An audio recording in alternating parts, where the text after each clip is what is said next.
You have been facing the wrong way. The most important insight you can have is to realize that you have been facing the wrong way for the better part of your life. Take a moment right now to experience what I mean. Picture yourself in any position that you like, standing, sitting, lying down, whatever is easiest for you to imagine. Now look at that mental picture of yourself. What you see in this exercise is a you who is always looking away from yourself, always looking outside of yourself.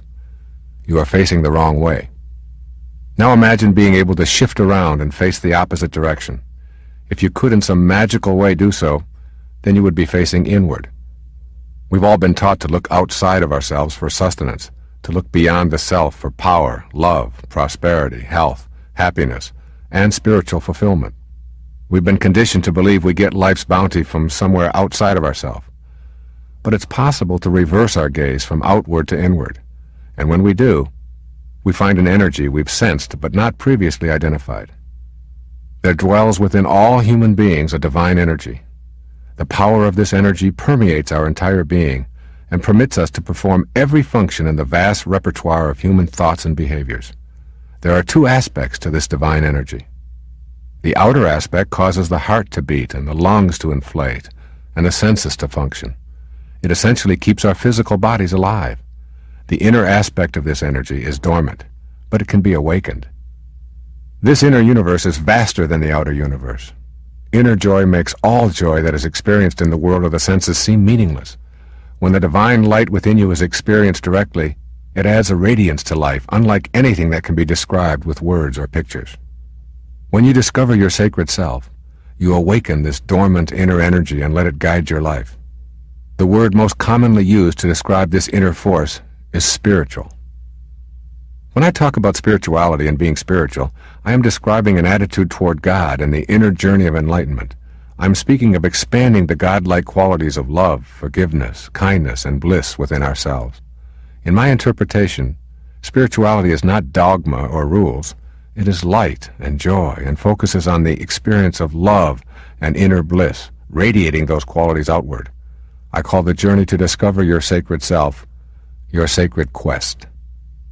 You need to begin looking inward at who you are and why you are here instead of outward at the physical world and things within it. There was an instant in time when you were nowhere. The moment before your conception, you were nowhere. Then, in one holy instant, you went from nowhere to now here.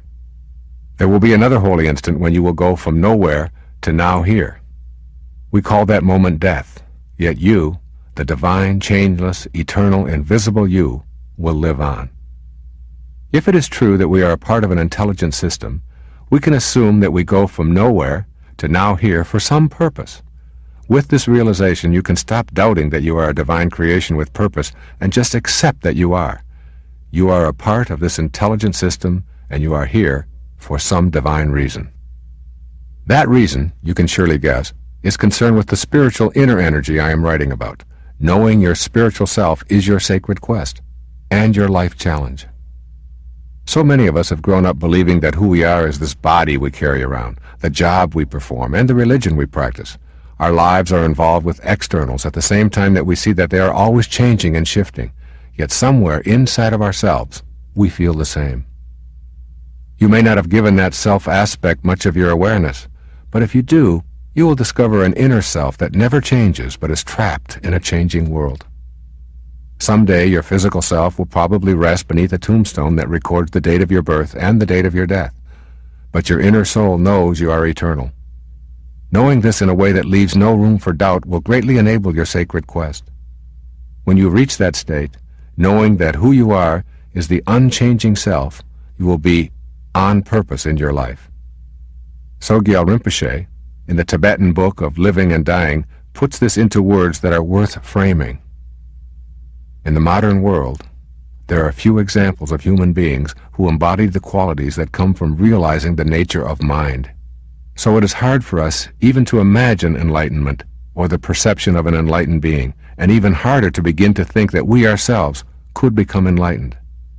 Even if we were to think of the possibility of enlightenment, one look at what composes our ordinary mind, anger, greed, jealousy, spite, cruelty, lust, fear, anxiety, and turmoil, would undermine forever any hope of achieving it. Enlightenment, he continues, is real, and each of us, whoever we are, can, in the right circumstances and with the right training, realize the nature of mind, and so know in us what is deathless and eternally pure. This is the promise of all the mystical traditions of the world, and it has been fulfilled and is being fulfilled in countless thousands of human lives. You can be one of those thousands of enlightened humans. This will happen as you discover the nature of your true self and relegate the part of yourself that is centered on the physical to the background where it belongs. From there, it can cheer you on and support your higher self, rather than act in ways that sabotage your true spiritual essence. This whole business of a sacred quest is real, and you can know it, love it, and cherish it. Once you do, you will never want to go back to any way of living that is inconsistent with your divine, though invisible self. You are not that name, that occupation, that social security number, that body. You are eternally light and divine, regardless of what you have done or failed to do, regardless of what family you lived in, or what you may have been labeled. You are holy, and you have a purpose for being here.